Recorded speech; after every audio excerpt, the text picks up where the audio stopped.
চট্টগ্রামের বাহির সিগন্যাল এলাকায় অটোরিকশা চালকদের সাথে পুলিশের সংঘর্ষে যান চলাচল ব্যাহত হয়েছে। এই বিষয়ে আরো জানাতে চট্টগ্রাম থেকে আমাদের সাথে যুক্ত আছেন সহকর্মী আহসান রিটন।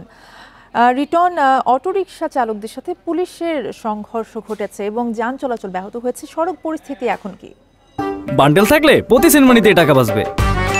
বিকাশ সেনমানি বান্ডেল কিনে জিতুন প্রতি লেনদেনে।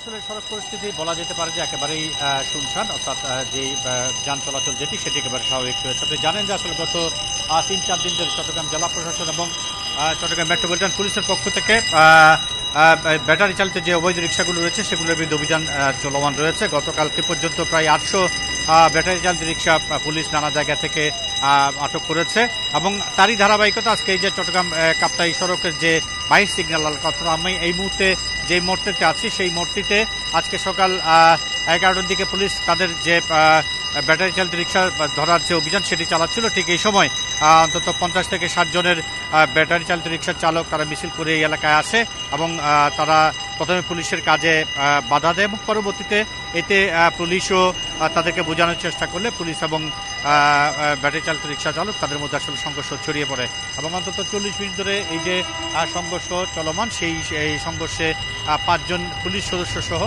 বেশ কয়েকজন আহত হয়েছে আমাদেরকে জানানো হয়েছে। আপনি জানেন যে ব্যাটারি চালিত রিক্সার সঠিক কোনো পরিসংখ্যান চট্টগ্রামে না থাকলেও এটির সংখ্যা কয়েক হাজার বলে সবাই আসলে ধারণা করছে এবং এই সড়কে অলিগলি থেকে এই ব্যাটারি চালিত রিক্সাগুলি যখন মূল সড়কে চলাচল করে তখন আমরা দেখছি প্রতিদিনই আসলে কোনো না কোনো দুর্ঘটনার ঘটনা ঘটছে। কেউ না কেউ আহত নিহত হওয়ার ঘটনা এখানে ঘটছে। সাম্প্রতিক সময়ে এরকম বেশ কিছু মানুষ যারা এই ব্যাটারি চালিত রিক্সার কারণে দুর্ঘটনা পতিত হয়ে আহত হয়েছেন, নিহত হয়েছেন, এরকম ঘটনা প্রতিনিয়ত আসলে আমরা দেখছি। সেই বাস্তবতা থেকে পুলিশের পক্ষ থেকে গত ৩ থেকে ৪ দিন ধরে নগরীতে যে সমস্ত অবৈধ ব্যাটারি চালিত রিক্সা রয়েছে সেগুলোর বিরুদ্ধে তারা অভিযান শুরু করেছে এবং আজকে সেরকম অভিযান পরিচালনা করতে গিয়েই এই ঘটনাটি ঘটে। এখন পর্যন্ত আসলে আমরা পুলিশের সাথে কথা বলে যেটি জেনেছি সেটি হচ্ছে তাদের ৫ পুলিশ সদস্য সহ বেশ কয়েকজন আটক আছে যারা এই ঘটনার সঙ্গে জড়িত আছে। তাদের অনেককে তারা চিহ্নিত করেছেন এবং তাদের বিরুদ্ধে ব্যবস্থা নেওয়ার জন্য ইতিমধ্যে তারা আসলে নানা জায়গায় অভিযান শুরু করেছেন এবং ধারণা করা হচ্ছে খুব শীঘ্র সময়ের মধ্যে তারা আসলে এই ঘটনার সঙ্গে জড়িতদের মধ্যে বেশ কিছু জনকে তারা আটক করতে পারবে। তো সবকিছু মিলিয়ে বলা যায় যে সকালে যে সংঘর্ষ হয়েছিল সেই সংঘর্ষ এখন না থাকলেও তার একটি র্যাশ এখনো পর্যন্ত রয়েছে। আমরা দেখেছি অনেক দোকানপাট এখনো পর্যন্ত ভয়ে তারা দোকান খোলেনি।